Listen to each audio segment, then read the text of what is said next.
I'm Gabby Maresco, and this is Book 19 of the Iliad, Achilles and Agamemnon.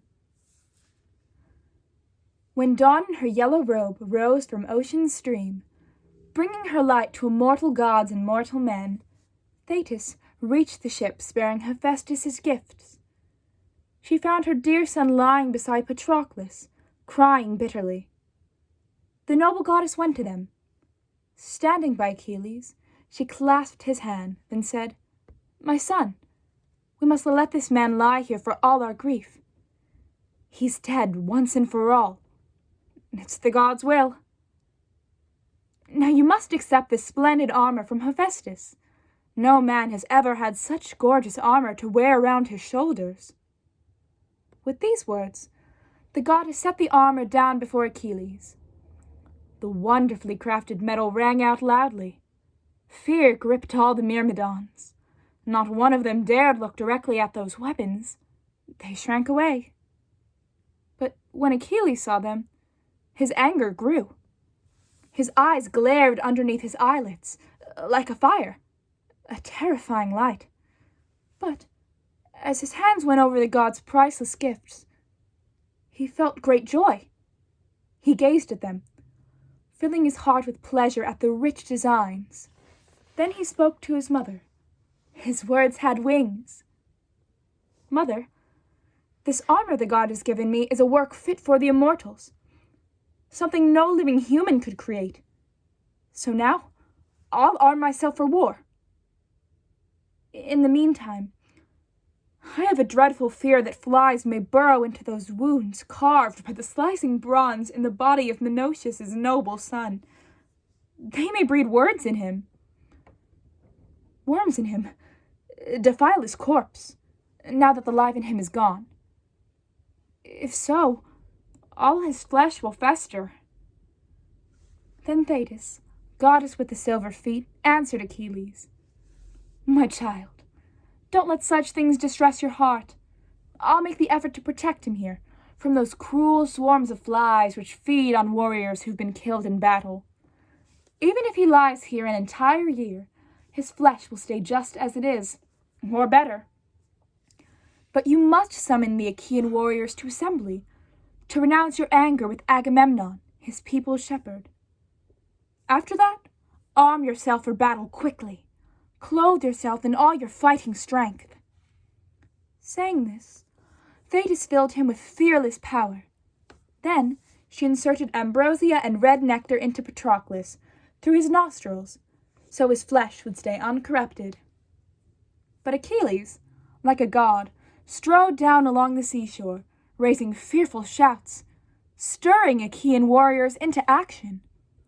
So even those who up to now used to remain with the assembled ships, helmsmen who worked ships steering oars, and stewards who stayed with the ship's rationing provisions. These men all showed up for the assembly, because Achilles had appeared after his long absence from that painful war. 2 associates of the war god Ares came in limping, the brave offspring of Tydeus and Lord Odysseus.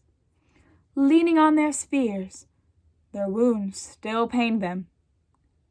They came and sat down at the front of the assembly. Last to arrive was Agamemnon, king of men, still suffering from the wound Coon had given him. Antenor's son, who in deadly conflict stabbed him with his bronze-tipped spear. Once all Achaeans were assembled, swift-footed Achilles rose to speak. "Son of Atreus, has it been good for us, for you and me, to continue squabbling in a heart-rending quarrel full of grief for both of us, over some girl? I wish she'd been killed by Artemis's arrow right beside my ships, the day I got her as my prize after we destroyed Lyrnessus. Fewer Achaeans would have sunk their teeth into this wide earth at enemy hands if I'd not been so angry. That's really helped Lord Hector and his Trojans. But Achaeans will, I think, long recall this argument you and I have had.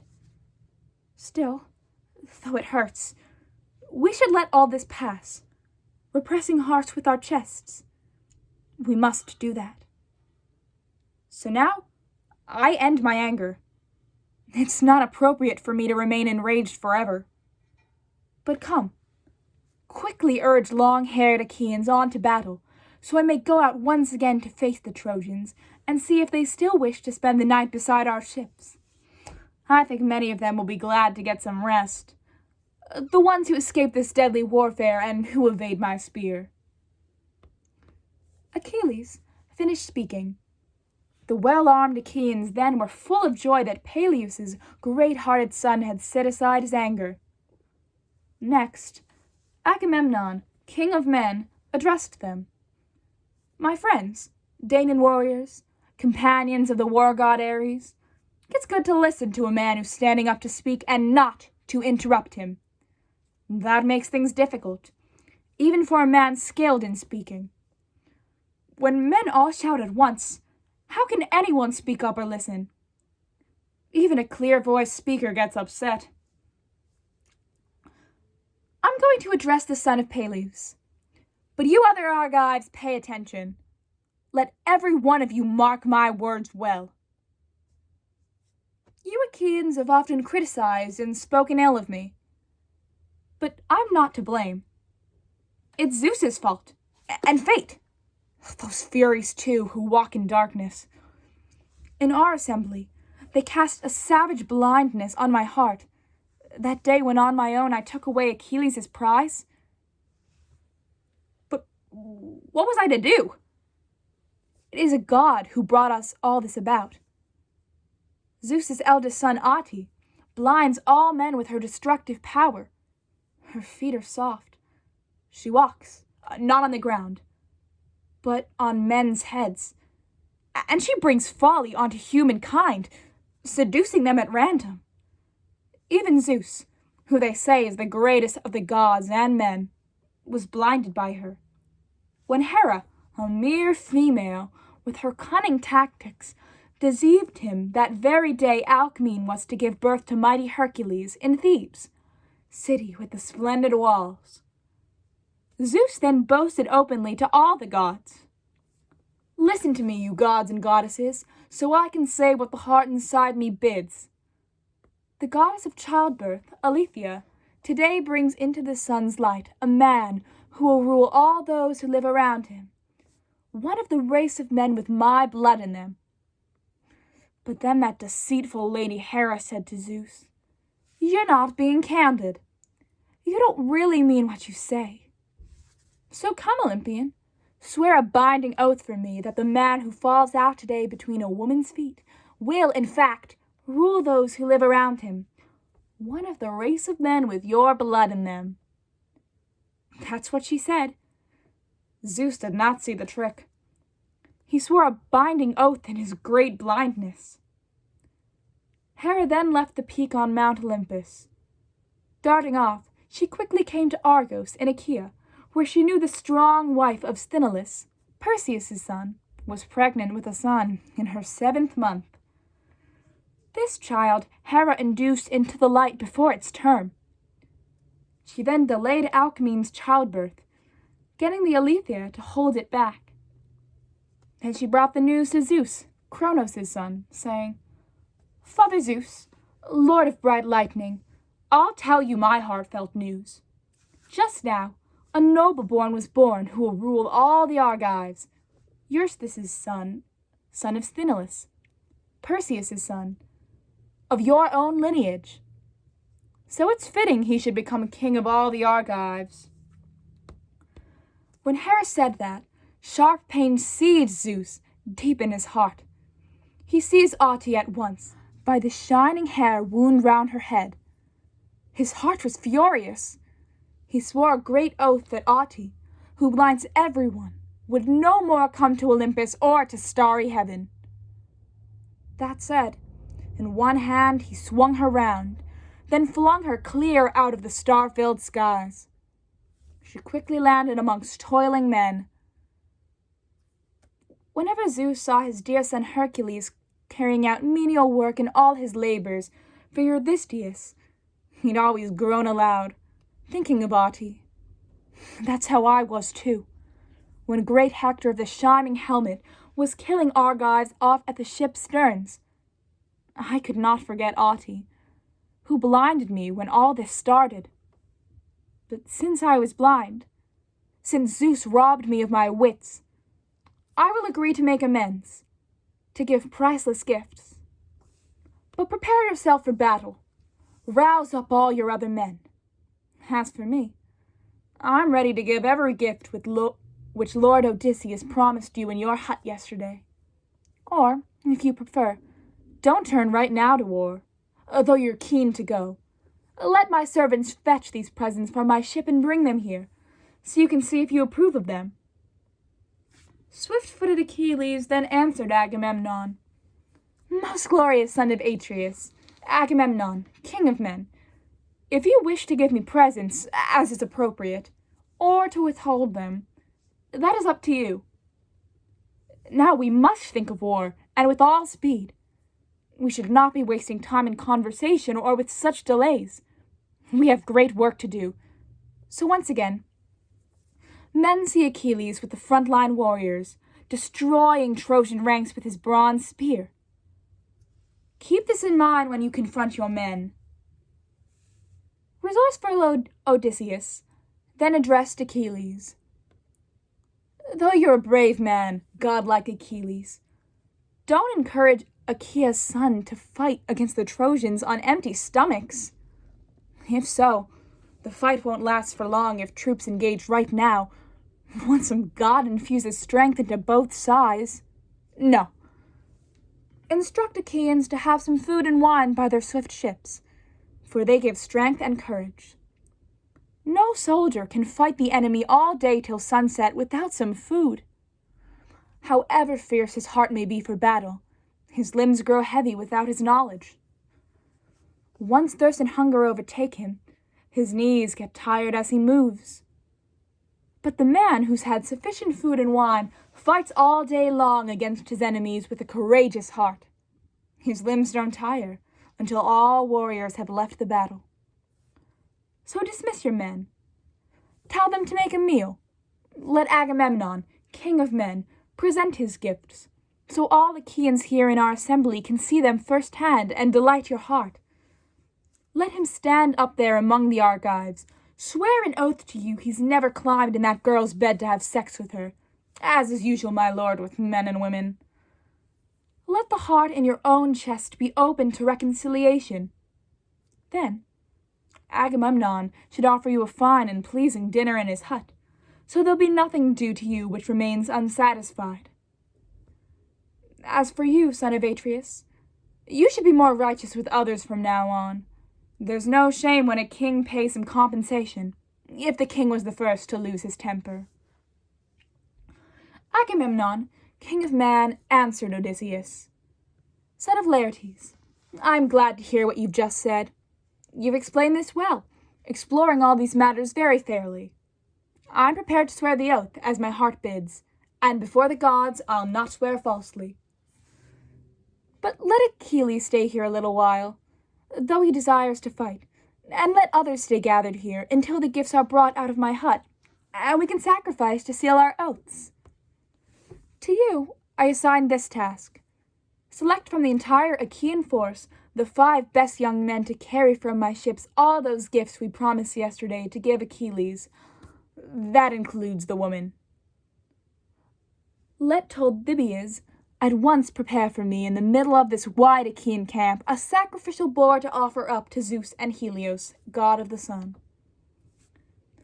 Swift-footed Achilles then replied to Agamemnon, Mighty son of Atreus, Agamemnon, ruler of men, it would be far better to worry about this all some other time, when there's a let-up in the fight, when the heart in my chest is less enraged.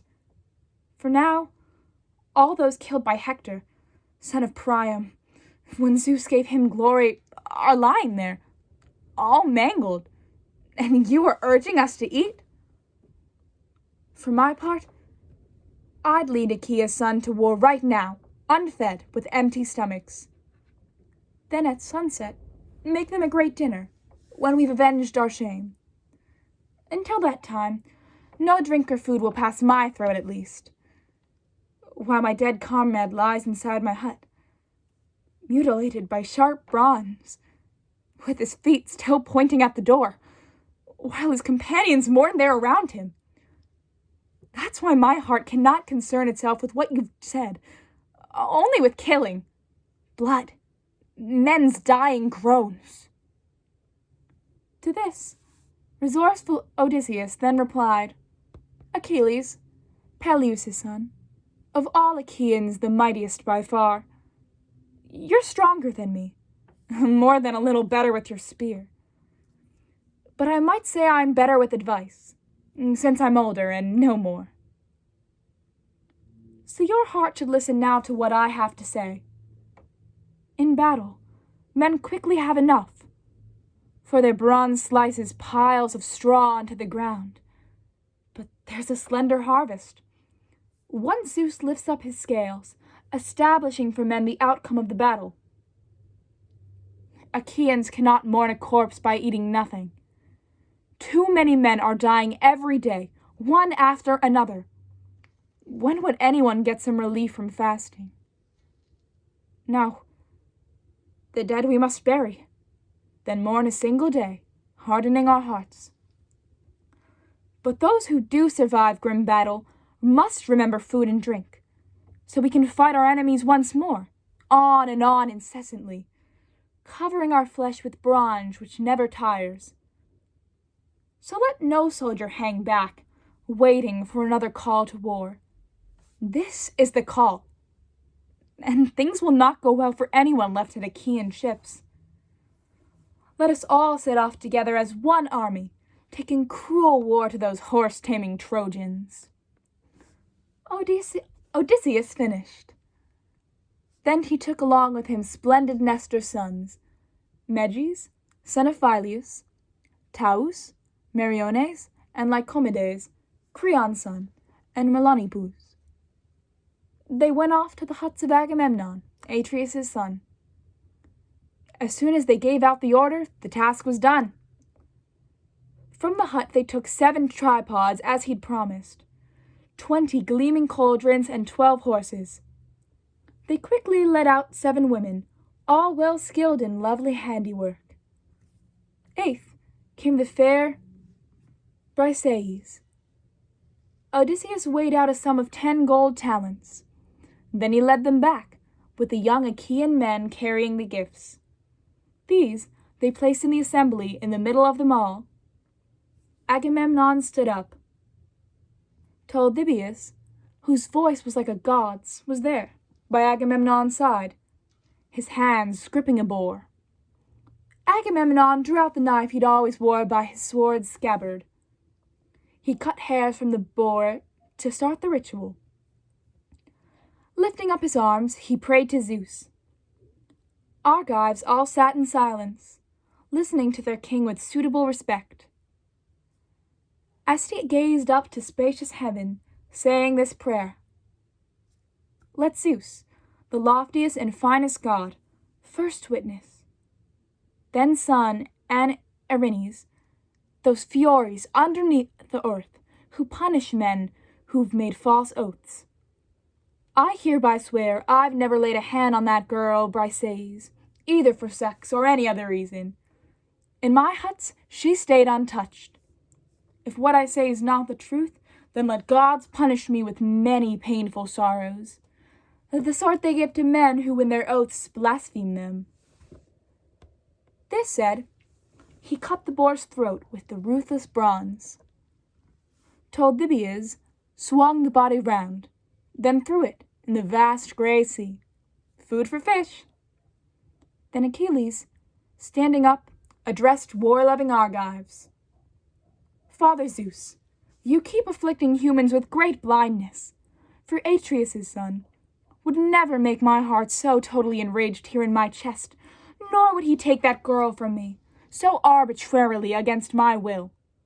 If Zeus did not somehow desire the deaths of Argives in large numbers. But now, you should all eat, so we can start the fight." Saying this, Achilles quickly entered the assembly. The men dispersed, each one going off to his own ship. Great-hearted Myrmidons looked after all the gifts. taking them to godlike Achilles' ship and storing them inside his huts. They left the woman there as well. His noble attendants drove the horses to his herd. Briseis, looking like gold in Aphrodite, then saw Patroclus mutilated by sharp bronze.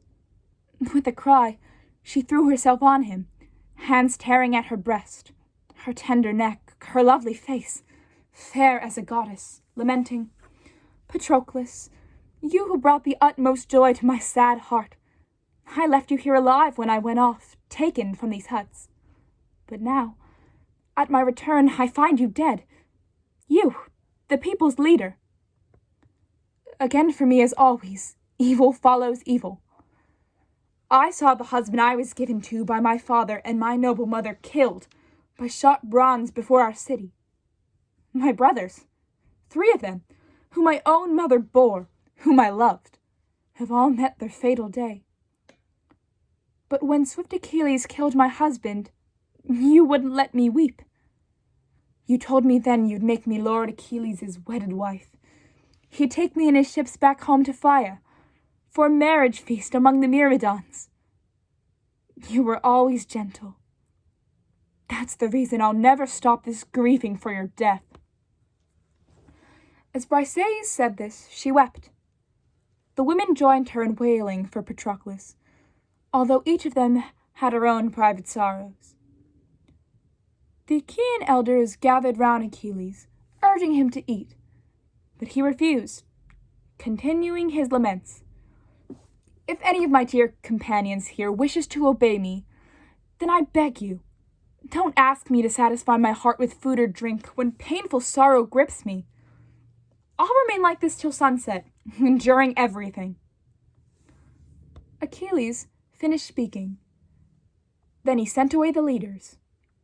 But some remained, both son of Atreus, Lord Odysseus, Nestor, Idomeneus, and old horseman Phoenix, each trying to console him in his painful grieving. But his heart would find no joy until he entered the bloody mouth of war. Thinking of Patroclus, he sighed repeatedly, then said, "Poor man, most loved of all my comrades. In the past, you used to set out tasty meals right here, making them well and quickly in my hut, when we Achaeans were in such a rush to set out against horse-taming Trojans in wretched war. Now you lie disfigured. My heart refuses meat and drink, though both are in this hut, because I miss you so. I could suffer nothing worse than this, not even if I learned my father's died. He must be shedding gentle tears in Phthia, missing a son like me, while I stay here among strange people, fighting Trojans over Helen, whom I detest. Or if I heard my dear son had died, who's being raised for me on Cycros, if in fact he's still alive." Godlike Neoptolemus, up to now, the heart here in my chest hoped I'd alone would perish here in Troy, so far from Argos where horses breed. You'd return to Phthia, taking my child in your swift black ship away from Cycros. Show him all my things, possessions, servants, my high-roofed palace. For by now, Peleus is either dead and gone, I must assume, or just barely living, afflicted with hateful old age, waiting all the time for distressful news of me when he finds out that I have died." As he spoke, Achilles wept. The elders also mourned, each one remembering what he had left at home.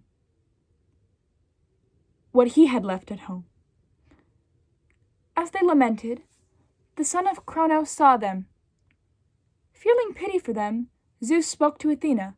His words had wings. "My child, here's a man you seem to be neglecting totally, a special favorite of yours, Achilles. Does your heart no longer care for him at all? There he sits in front of his beaked ships, mourning his dear companion. Other men have gone off to dinner, but he's fasting and won't eat. Go now. Put into his chest some nectar and beautiful ambrosia, so hunger won't consume him." With these words, Zeus spurred Athena, already eager, into action. She swooped down through the air, screaming shrilly, like a broad-winged hawk. Then as Achaeans, with all speed, armed themselves throughout the camp, she inserted nectar and beautiful ambrosia in Achilles' chest, so his limbs would not suffer pangs of hunger. Then she left for her mighty hunger's well-built home. Achaeans then came swarming out from their fast ships, just as freezing snowflakes fall thick and fast from Zeus, driven by the raging sky-born north wind. That's how crowds of them streamed out then, pouring from the ships. Brightly gleaming helmets, strong-plated body armor, ash spears, and embossed shields. The glitter of it all flashed up to heaven. All around, earth chuckled to see that gleaming bronze. A noise like thunder rose, drummed by the soldiers' marching feet. Amid them all, noble Achilles armed himself for battle, his teeth clenched, eyes blazing with a fiery light, his heart filled with a sorrow not to be endured. As he pulled on the divine gifts which Hephaestus had made for him, he raged against the Trojans. First, he strapped on his leg armor, beautifully made, fitted with silver ankle clasps. Then on his chest, he fixed the body armor. Around his shoulders, he slung his bronze silver-studded sword, then picked up his huge, strong shield, which, like the moon, shone everywhere. Just like the blazing light that sailors glimpse at sea, from a fire burning in some isolated farm high in the mountains, as winds blows them further out, taking them against their will over the fish-filled seas away from loved ones. That's how Achilles' shield, so finely crafted, burned out far into the sky.